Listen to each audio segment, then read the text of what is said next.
be advised that this recorded webinar has been edited from its original format, which may have included a product demo. To set up a live demo or to request more information, please complete the form to the right.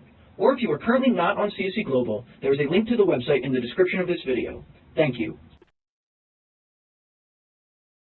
Hello, everyone, and welcome to today's webinar, Critical Distinctions Between Texas and Delaware LLC Law. My name is Annie Triboletti, and I will be your moderator. Joining us today are guest speakers Byron Egan and Daniel Lewis from Jackson Walker. And with that, let's welcome Byron and Daniel. Well, good morning and howdy. We're going to be talking about LLCs today. And we're going to be talking particularly about those formed in Delaware and Texas, because those are two states that are very popular domiciles for LLC formation. We do have, in both Texas and Delaware, 5 forms of business entity to choose from: the corporation, the general partnership, the limited partnership, the Limited Liability Partnership, or LLP, and the Limited Liability Company, the LLC, which is our real subject today. There'll be references to EGAN on Entities, which is my book, and there'll be information as to how you can get it from LexisNexis and CSC. We have some statistics from the Secretaries of State of Texas and Delaware, but the essence of these statistics is that we're forming in Texas LLCs at a 14-to-1 ratio over for-profit corporations. Let me repeat that. 14 LLCs are formed in Texas every year, or at least last year, compared to one for-profit corporation. In the Delaware scenario, the ratio is 4-to-1, 4 LLCs for every corporation. The result is that we now have many more LLCs than corporations in both Texas and Delaware. So here are the detailed statistics. The LLCs in Texas are organized under the Texas Business Organizations Code, which is a codification of all the business entity statutes in Texas. It's a hub and spoke approach where the spokes are the chapters that deal with the particular forms of entities, like section 100, etc., would be for the LLCs, and then the earlier sections of the code would be the hub provisions, such as definitions, where you form, where you file, mergers, indemnification, etc. So that's the structure in Texas. Delaware is much simpler. It's all in the Delaware Limited Liability Company Act. Daniel, you want to talk about taxes, because that's a pretty important distinction. Sure. Thanks, Byron. So, yeah, the key difference here will be double tax treatment as opposed to flow-through treatment. So, pardon me, corporations are going to be taxed both at the corporate level and then at the shareholder level. Whereas the idea with an LLC is that unless you kind of opt out of this default treatment, you're just going to be taxed at the member level. So the Tax Cuts and Jobs Act in 2017 sort of changed several things about rates, and then a few other things that are flagged here, like the immediate corporate deduction of depreciable tangible assets, even assets from a third party, as well as the interest deduction being limited to 30% of EBITDA. Pardon me. Partnerships and LLCs, on the other hand, although they won't have that flat rate at the entity level, you're going to see individual rates apply, so this could go up to 37% plus your Medicare contribution tax.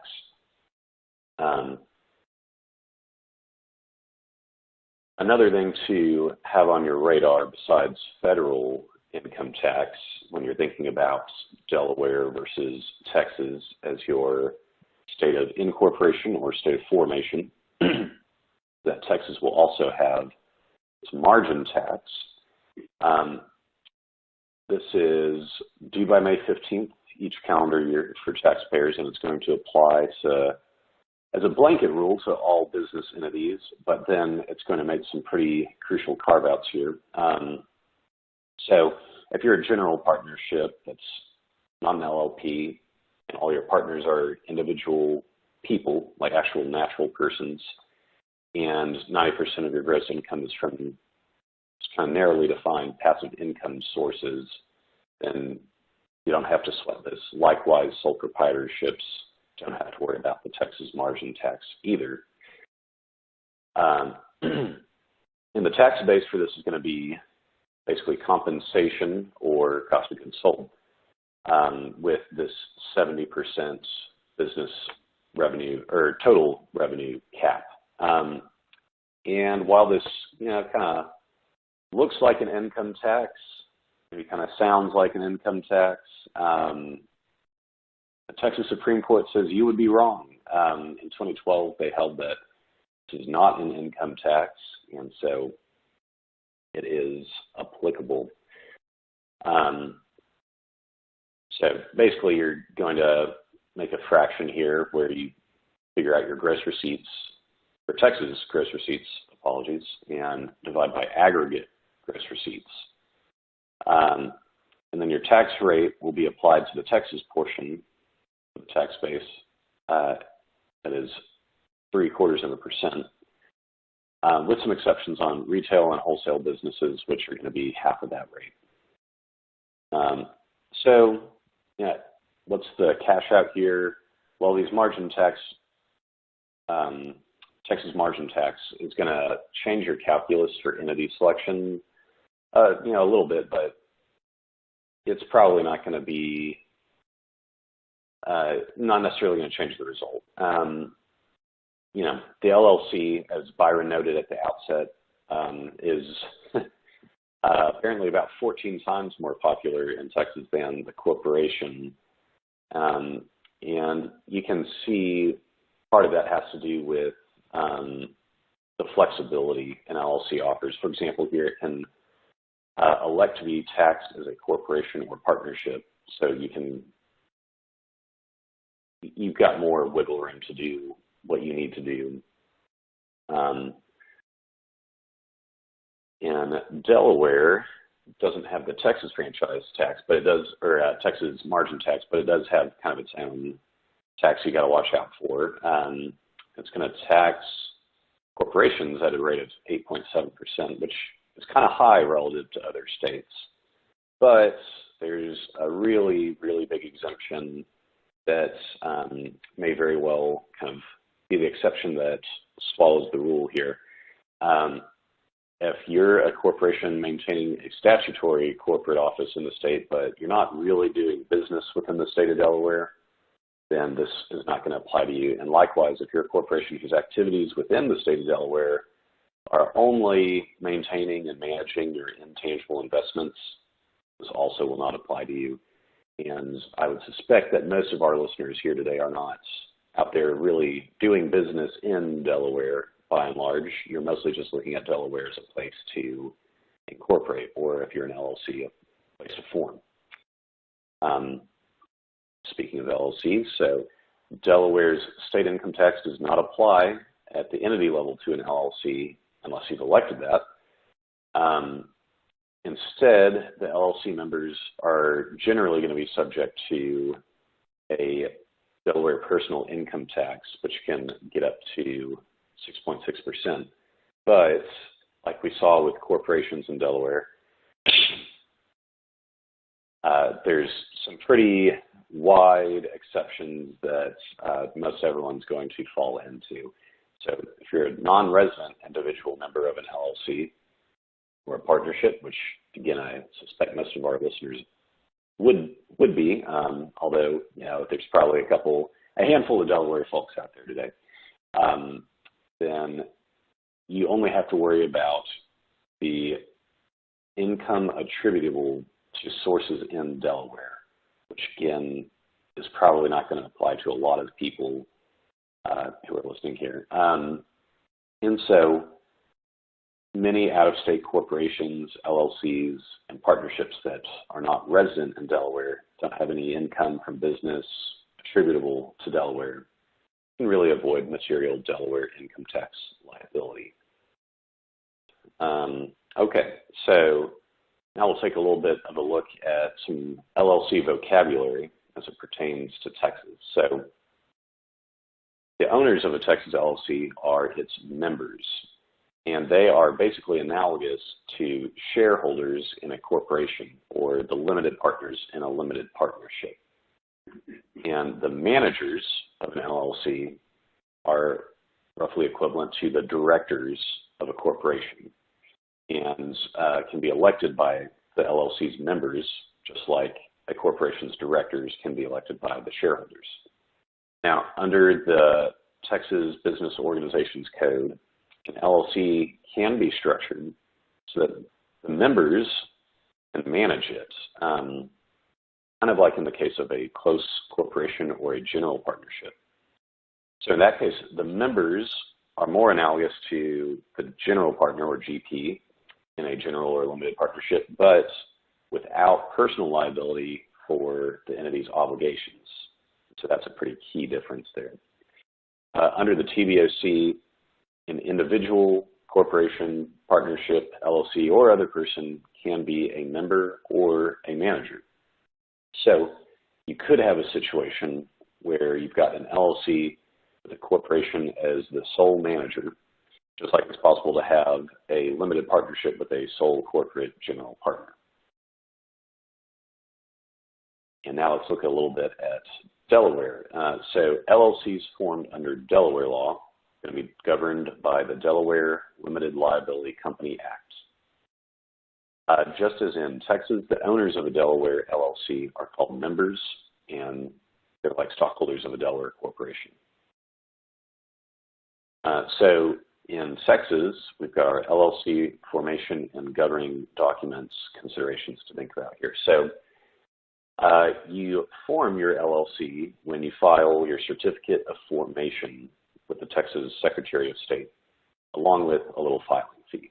So it's pretty straightforward. To form it, you file a certificate of formation. The initial certificate of formation has to have a number of requirements, including kind of recent change on one of those requirements in January of this year. So I'll be sure to flag that. So number one, it's got to have the LLC's name. It has to state that the entity is an LLC. It has to say the period of its duration, unless it's just going to have a perpetual duration, in which case no need. It has to state the purpose of the LLC, which can be maximally broad, and just say any lawful purpose for which LLCs may be organized, which is a little bit more typical, but sometimes people spell out the purpose a little more particularly. We also need the certificate of formation to have the address of its initial registered office and the name of its initial registered agent at that address. Number 6, so this is where we get into some more recent changes. The initial mailing address of the filing entity. So that's new as of January 1st this year. We also need the certificate of formation to say so if the LLC is going to have a manager or managers, it's got to have a statement to that effect, and it's got to give the names and addresses of the initial manager or managers. Or if the LLC is not going to have managers, it's got to have a statement to that effect, and it's got to give the names and addresses of the initial members. Number 8, it's got to have the name and address of each organizer. That's just basically the person who's kind of teeing up this certificate of formation to be filed. And last, number 9, it needs specified information if the LLC is going to be a professional LLC. So if you want to change the managers in your LLC, that does not require an amendment to the certificate of formation. Since September of last year, so almost a year now, changing from manager managed to member managed, or vice versa, is done by amending the company agreement, and we'll talk more about the company agreement later, or the certificate of formation. The LLC is required to update its management information each year on the public information report that it files with the Texas Comptroller of Public Accounts. Okay, so continuing with certificates of formation in Texas, an LLC's existence begins when the Secretary of State files the certificate of formation, unless it provides for delayed effectiveness as authorized under the TBOC. So that would just be where your certificate of formation says, instead of, this is going to be effective upon filing by the Secretary of State, instead, I want this to start on this particular date, and then everything's kind of, it just hits pause until that date, and then the entity begins to exist. An LLC may also be formed under a plan of conversion or a plan of merger, in which case the certificate of formation must be filed with the certificate of conversion or the certificate of merger, but doesn't have to be filed separately. A Texas LLC may generally be formed to conduct any lawful business, subject to a few limitations of other statutes that regulate particular businesses. And generally, an LLC has all the powers that a Texas corporation or limited partnership would have. Again, subject to a few restrictions that other statutes or its governing documents might impose on it. So the name of an LLC needs words or an abbreviation to designate its nature. So somewhere in the name we need to see some magical words, and these magical words are Limited Liability Company or Limited Company or an abbreviation like LLC. The name can't be the same as or deceptively similar to any other domestic or foreign filing entity's name, unless that other entity consents in writing. So, if Byron has already set up EGAN LLC, I can't set up, EGAN LLC or something that sounds really similar, unless he consents in writing and says, that's okay, Daniel can set this up, I'm okay with it. The certificate of formation may contain any other provisions that are not inconsistent with law, which again, this is just kind of, LLCs generally just give you a little more flexibility to work with than corporations do. So this is another area where you just see that flexibility show up. The TBOC provides that, except as otherwise provided in an LLC certificate of formation or its company agreement, the affirmative vote, approval, or consent of all members is required to amend its certificate of formation. So basically, everyone's got to be okay with whatever this key change to the certificate of formation is going to be. You can't, as the default rule, just kind of reach a basic majority and say good enough. Everyone's got to be on board. So kind of a new little tidbit to flag here. Since September of last year, under the TBOC, and LLC's governing documents may provide that any internal affairs claim has to be brought only in a court in Texas. Excuse me. In Salzburg, which is a Delaware case pretty recently, back in 2020, the Delaware Supreme Court held that its Delaware law validates form selection provisions in its certificate of incorporation for internal affairs claims, including claims under the Securities Act. So bringing things into a little bit more alignment there. All right, now we've been talking about the certificate of formation. Let's take a look at the company agreement. This is not so much in the slides, but for anyone who's a little bit confused about what the differences of these are, I've heard it said you could think of the certificate of formation as being a little bit like an entity's constitution, and then the company agreement or its LLCA is going to be kind of like statutes. One is just kind of the the basic foundational governing document, and then the other one adds more to that and fleshes more things out, but it's not kind of doesn't give like the skeleton that everything gets added to in the way that a certificate of formation does. So hopefully that kind of helps people understand a little bit the difference here.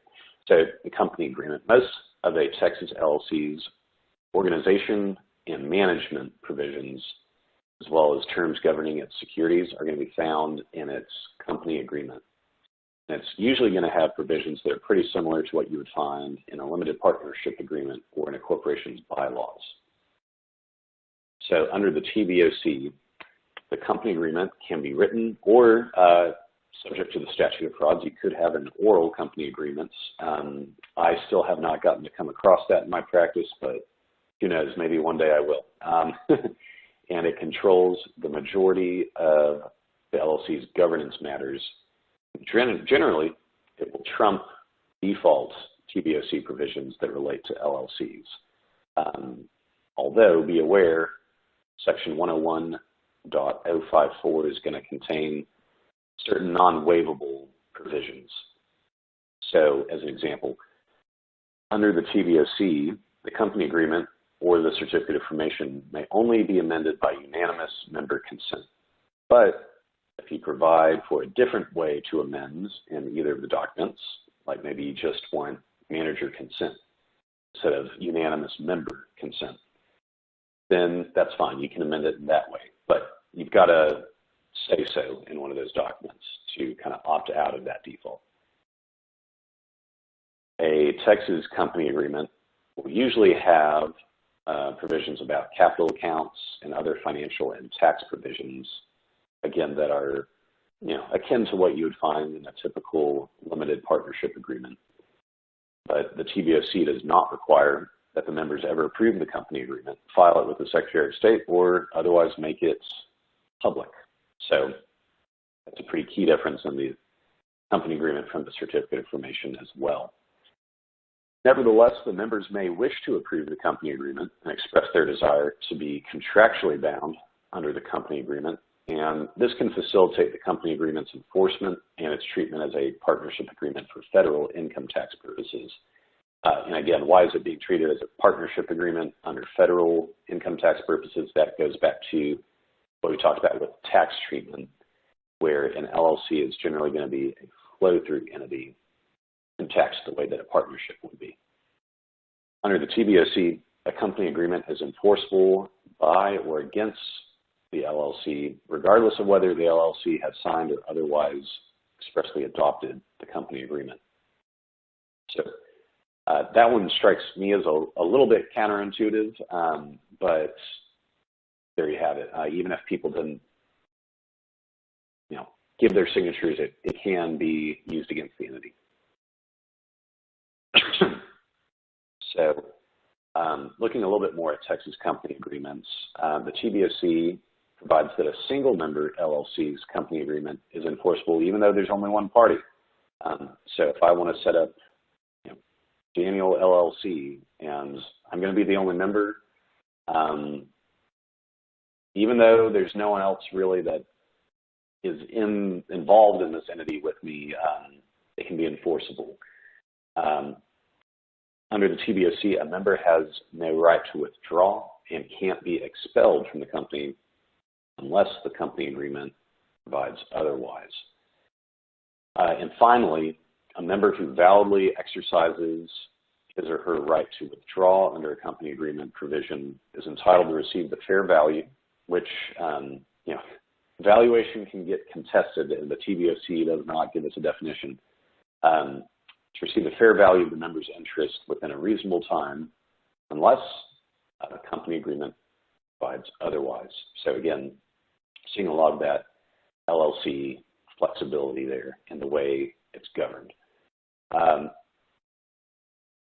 So looking now at Delaware formation and governing documents, let's look at Delaware certificate of formation.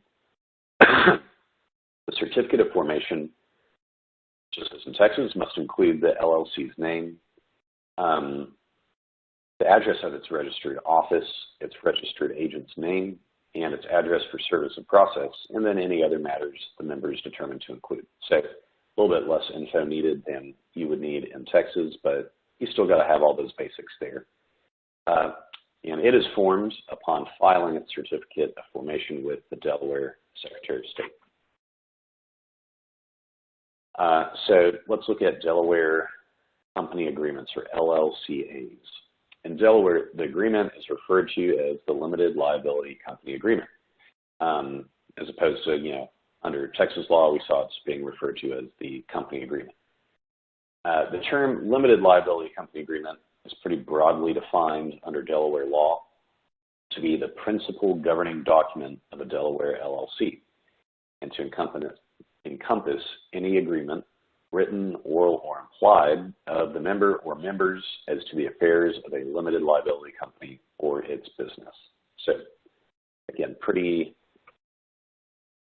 broad, kind of giving that blank canvas to work with again. I'll probably keep reiterating, LLCs tend to give you a lot of flexibility. A limited liability company agreement is not subject to any statute of frauds in Delaware law, interestingly enough. A member, manager, or an assignee of an LLC is bound by the LLC agreement, whether or not it was a signatory of it. So, again, just as kind of some of the Texas laws about, enforcement, whether or not you signed, strike me personally as a little counterintuitive sometimes. That is kind of paralleled here in Delaware to an extent. An LLC agreement may be amended according to its terms, or if the LLC agreement does not provide for amendment, its members' unanimous approval. So that's also pretty similar to Texas there, where we're going to kind of default to unanimous member approval, but you also are free to come up with kind of your own rule for amendment.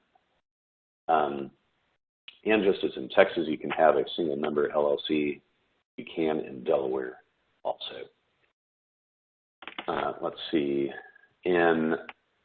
So flipping back to Texas and looking at management a little bit, if an LLC is manager managed, its managers are going to oversee its business and affairs, and they're basically going to function like a board of directors would in a corporate context.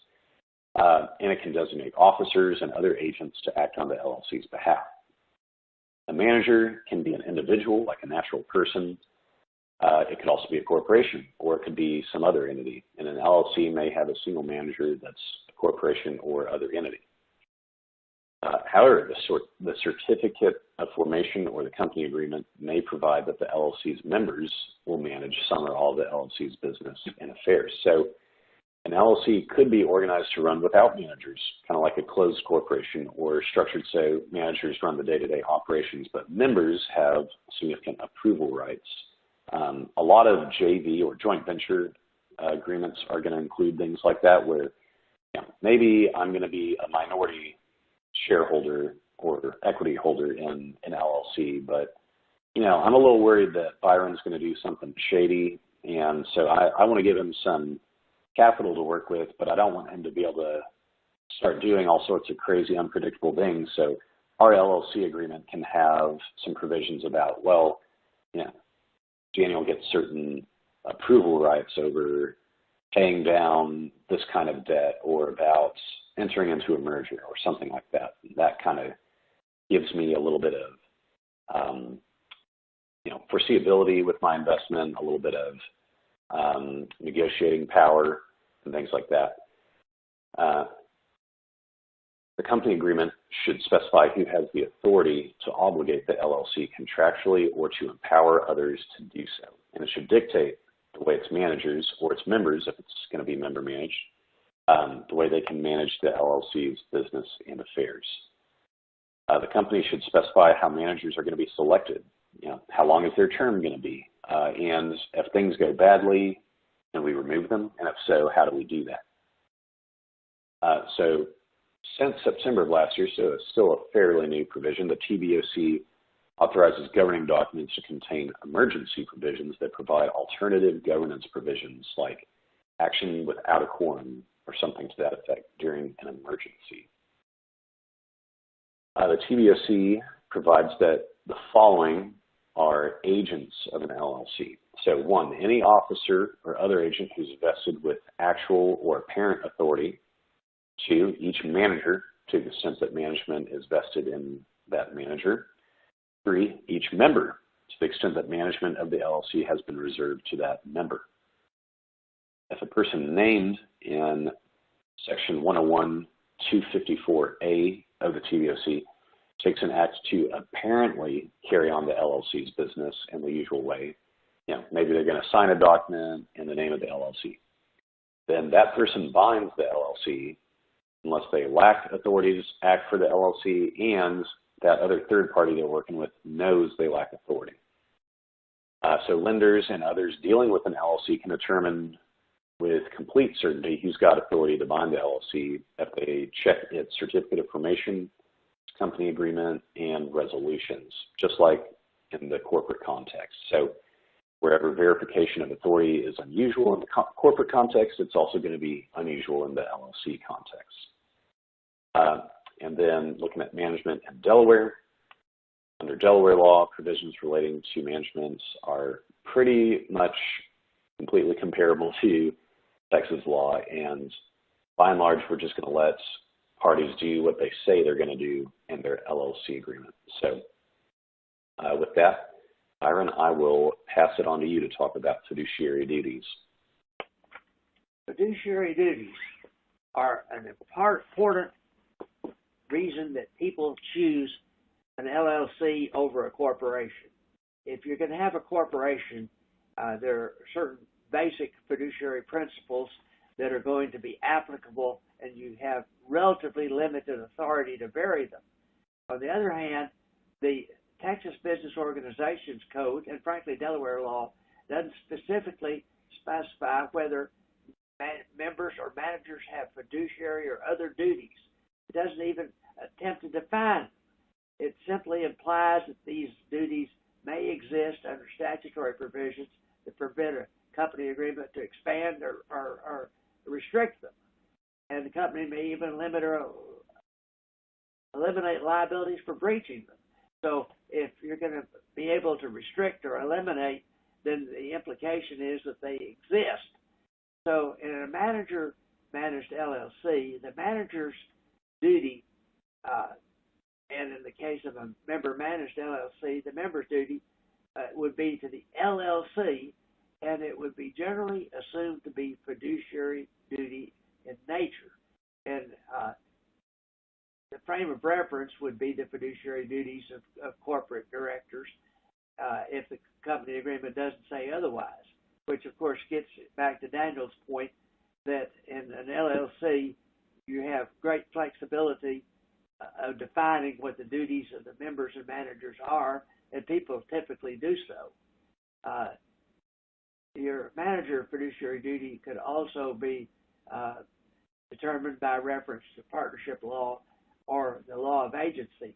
There's a lot of case law that defines fiduciary duties, and that's both in Texas and Delaware.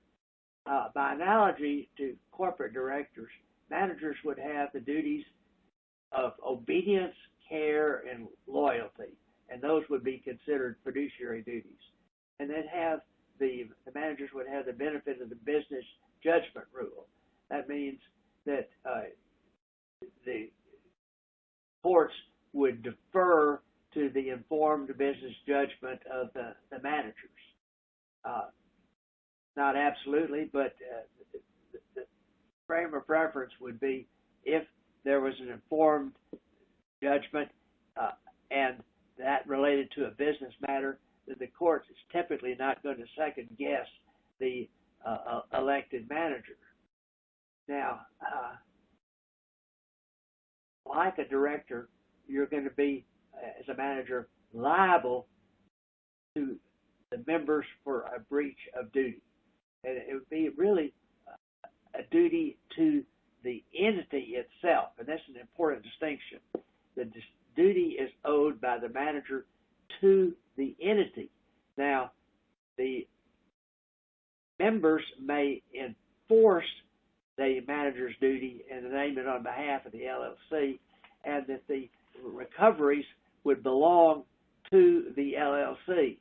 Now, there is some provision in our statutes that allows a court in a closely held LLC to provide that the members could enforce those fiduciary duties directly as if it were not a fiduciary relationship. It was to the entity as a whole, but to the members individually. But in any event,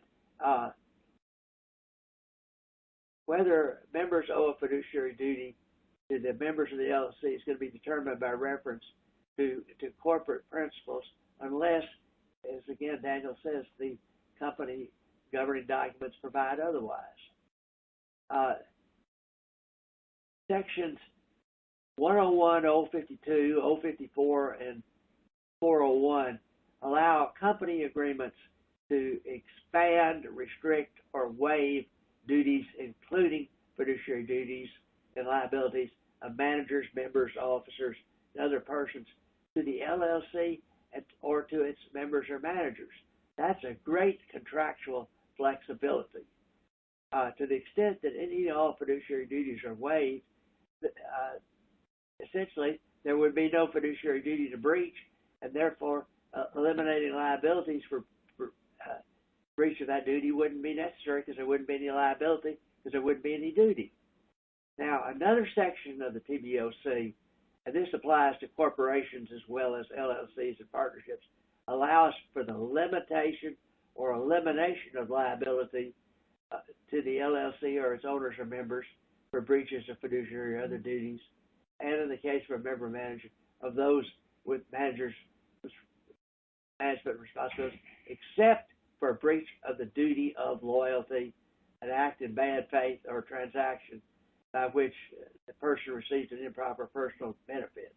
So that is applicable to corporations as well as to LLCs, but the other provisions that I cited above allow in the company agreement to expand, restrict, or waive any duties, including fiduciary duties, and that would include the fiduciary duty of loyalty. Hence, most company agreements are going to rely on 101, 054 as a practical matter. A company agreement restricting or eliminating fiduciary duties could read as follows, and this is something that I cobbled together reading the statute and case law. This agreement is not intended to and does not create or impose any fiduciary other duty on any member or manager. So we're not creating any duty by this agreement. Furthermore, the members, managers, and the company, to the fullest extent permitted by law, which is really unlimited, to the extent that TBOC limits the duties, then the parties agree that those duties are eliminated and that whatever duties remain under this agreement are going to be contractual in nature.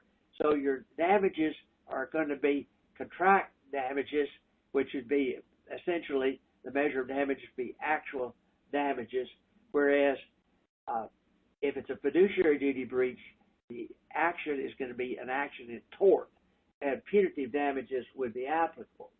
So these are very important provisions. And when you say contractual, you're really dealing with the measure of damages for a breach. And then, of course, this is a contract among the parties, and as Daniel said, you don't always trust your other investors, so you're going to have some restrictions on what the managers are going to be able to do, and these are contractual provisions that you're going to build into your document. Needless to say, among sophisticated people, that's going to be a highly negotiated provision. And unlike Delaware, in Texas, you do not have a common law duty of good faith and fair dealing in all contractual relationships. Rather, the duty arises only when a contract creates or governs a special relationship between the parties. It may be present in an LLC, for instance, where there's unequal bargaining power. But key is that's not a robust document, cause of action in Texas, but it is in Delaware, which is a very important distinction. You find very few good faith and fair dealing cases in Texas, whereas in Delaware, it's a ripe area to go before the chancellor and argue your case. While there are no reported cases in Texas as to whether a contractual duty of good faith and fair dealing exists between members in an LLC or between members and managers, it's likely that a duty of good faith and fair dealing does exist in those relationships, but the case law is far between.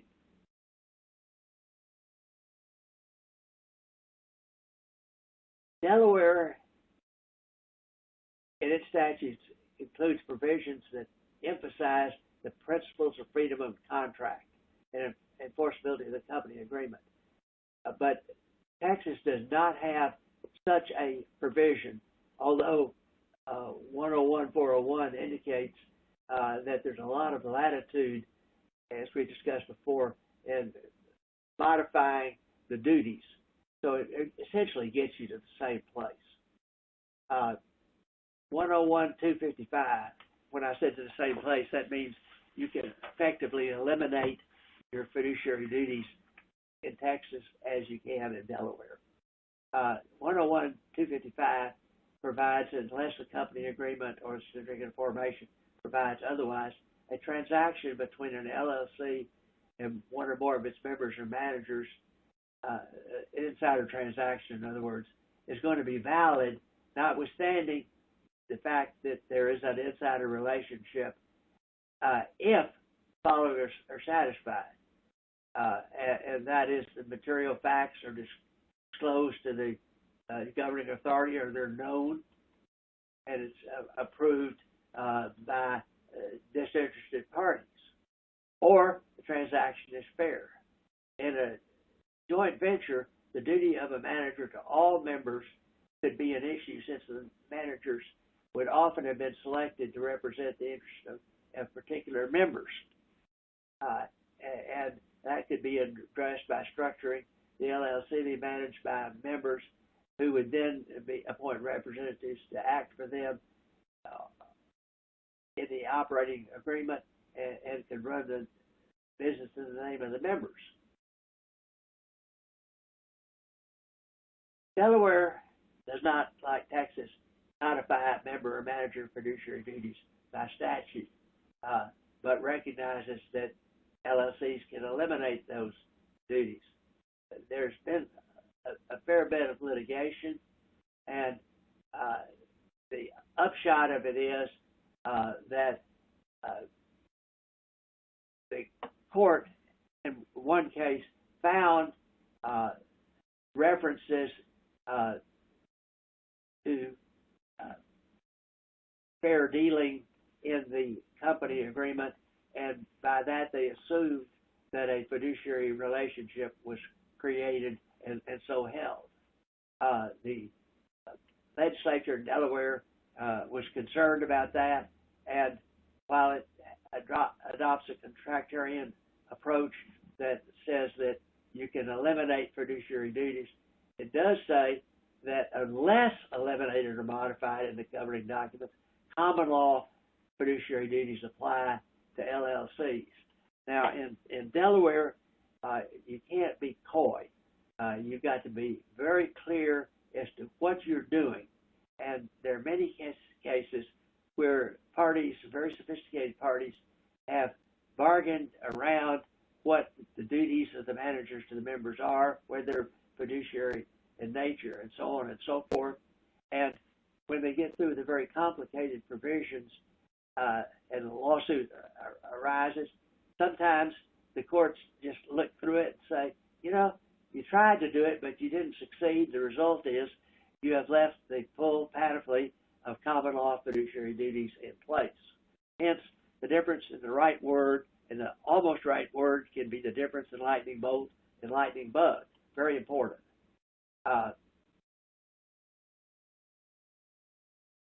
there are several cases involving limited partnerships that are analogous and that sort of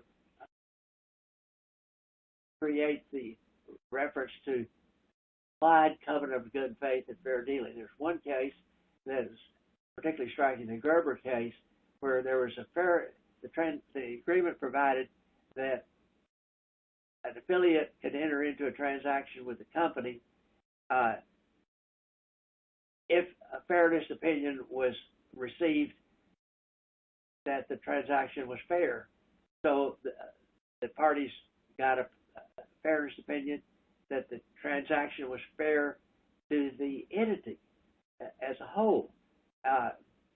But the court said, no, that's not adequate because it ignored the fairness to the limited partners. So that was a situation where the general partner was trying to take the company private and reap great benefit and got a fairness opinion to the whole company, and the court said, no, that's not adequate. It should have been tailored to the limited partners. There are other cases that have a similar effect. Another case, the El Paso pipeline case, the conflicts committee determined the transaction with the general partner was fair and in the partnership's best interest, but the committee's analysis focused on whether the transaction would enable the partnership to increase its distributions rather than where it's paying too much for the assets. So once again, the court looked at the transaction and said it's not fair and invalidated the transaction.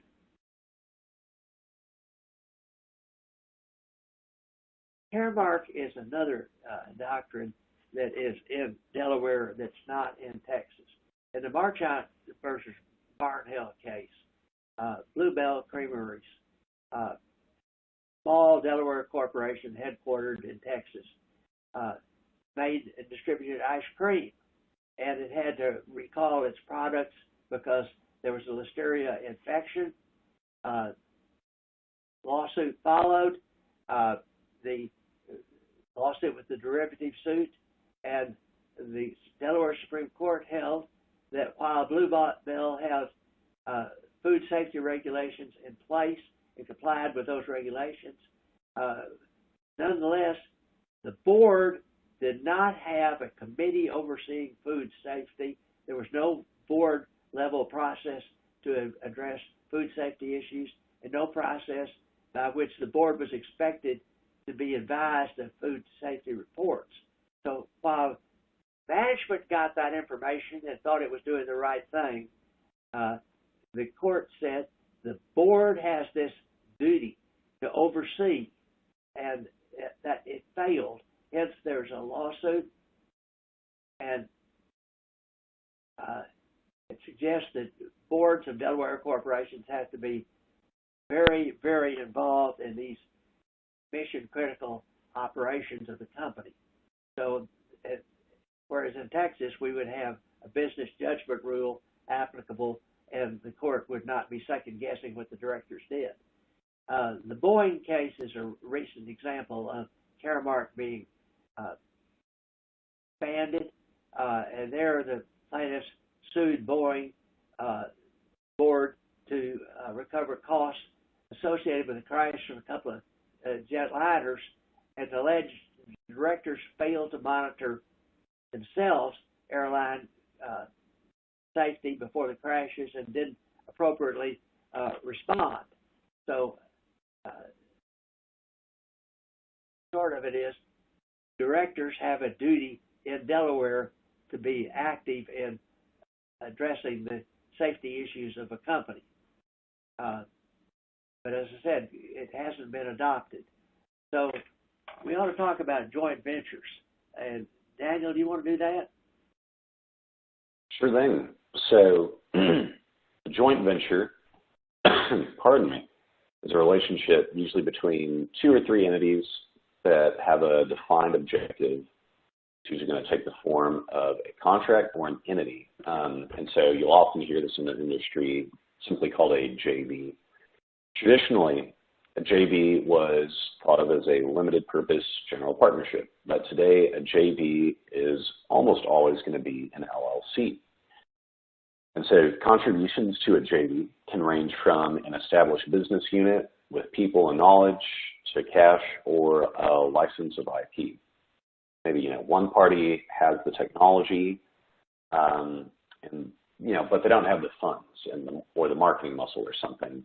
And the other party has that, but they don't have the technology. So if they form a JV, they can put their skills, talents, resources together and create some synergy there. So,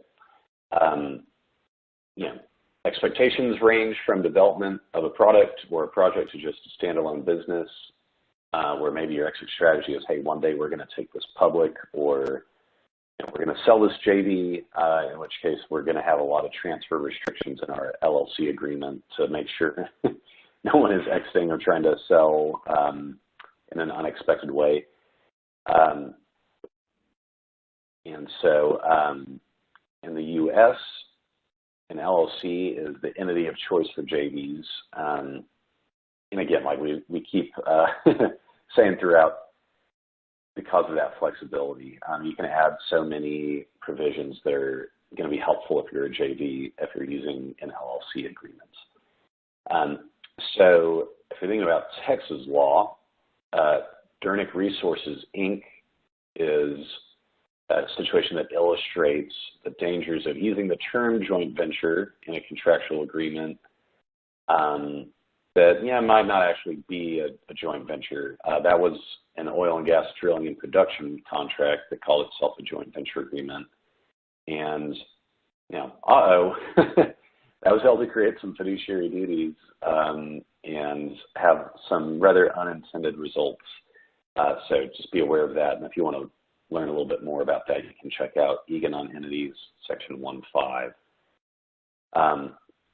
Energy Transfer Partners, another Texas case worth highlighting here, involved a series of preliminary agreements between Energy Transfer Partners and Enterprise Product Partners.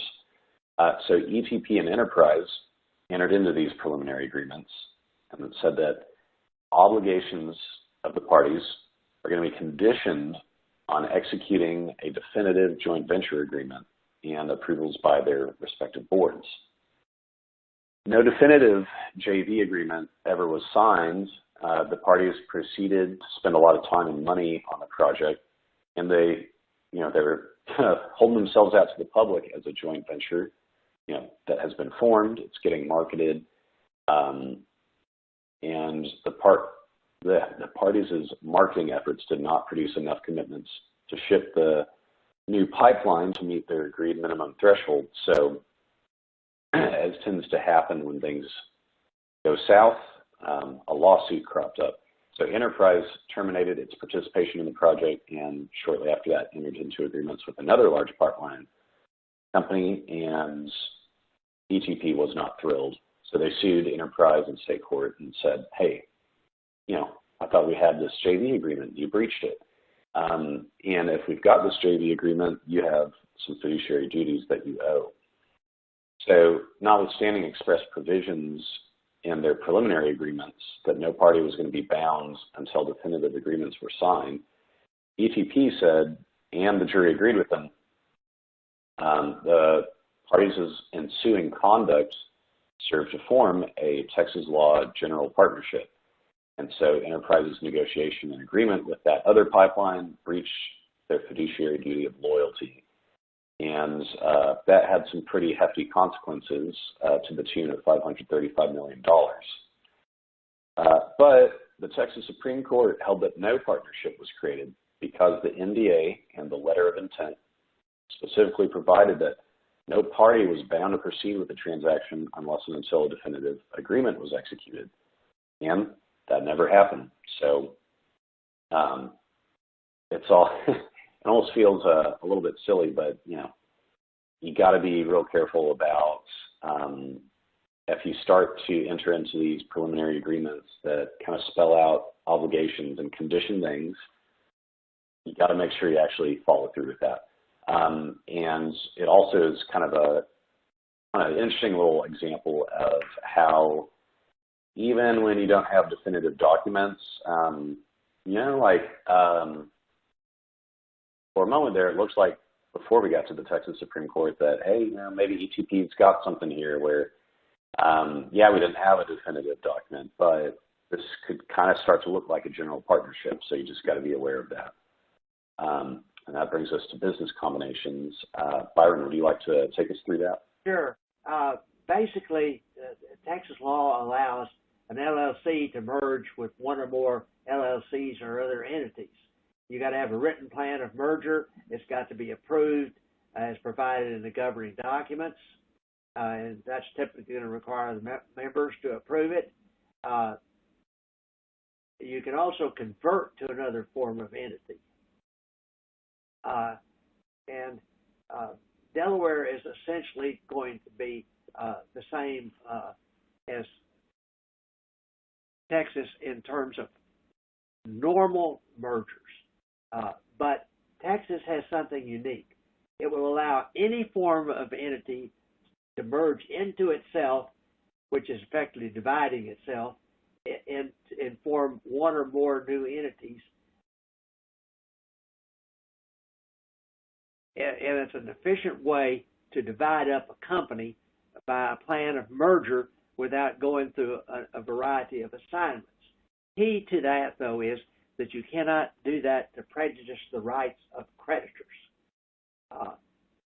Delaware has a similar concept. They allow mergers, but when you get down to a divisive merger, Delaware only allows it in the case of an LLC or a limited partnership. And so indemnification, Daniel, you want to quickly run through that? Sure. So we'll try and keep this quick since we're basically out of time. But a Texas LLC may, but doesn't have to, indemnify its members, managers, officers, or other persons, and it's only subject to some narrow restrictions that can be set out in the certificate of formation or the company agreement. Indemnification restrictions that apply to corporations in Texas don't apply to Texas LLCs. So it's important that you've got a long-form indemnification provision, for example, the one provided in EGAN on Entities, Section 5.6, just because of that discrepancy between corporations and LLCs, it's going to be crucial. As opposed to Delaware law, which provides an LLC with broad power to indemnify and advance costs of defense to its members, managers, and others, and really is content to leave things to the LLC agreement. So it's not going to be subject to quite the same restraints. And so the key here is if you're an LLC in Texas, you really got to watch that indemnification provision. You still do need to in Delaware, but it's not going to have maybe quite the same ramifications that it would in Texas. So I believe we are out of time now, but want to thank everyone for joining and listening. I had a good time talking about this. I think Byron did too, and we appreciate all of you tuning in.